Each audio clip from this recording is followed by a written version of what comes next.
আপনারা অবস্থান করুন যার যার জায়গায়। যাদের ত্যাগ এবং কুরবানির বিনিময়ে 15.5 বছরের কঠিন অন্ধকার যুগের যাতাতলে পিষ্ট হয়ে যারা তিলে তিলে দুনিয়া থেকে নির্যাতিত হয়ে বিদায় নিয়েছেন, অপশক্তির বিরুদ্ধে প্রতিবাদ করতে গিয়ে বিদায় নিয়েছেন, যারা লড়াই করে আহত হয়েছেন, পঙ্গুত্ব বরণ করেছেন, আমরা তাদের সকলের কাছে গভীরভাবে ঋণী।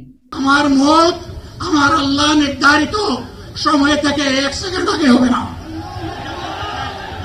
এবং হায়াত যা দিয়েছেন তার 1 সেকেন্ড আগেও আমি যাব না। আল্লাহ তাআলার শেষ মেহেরবানি, আজীবন সকল রক্ত চক্ষুকে উপেক্ষা করেছি, জেল জুলুমের পরোয়া করি নাই। আমার আফসোস 24 সালে জাতিকে মুক্তি দিতে গিয়ে যারা জীবন দিয়ে শহীদ হলো, আমি তাদের একজন হতে পারলাম না।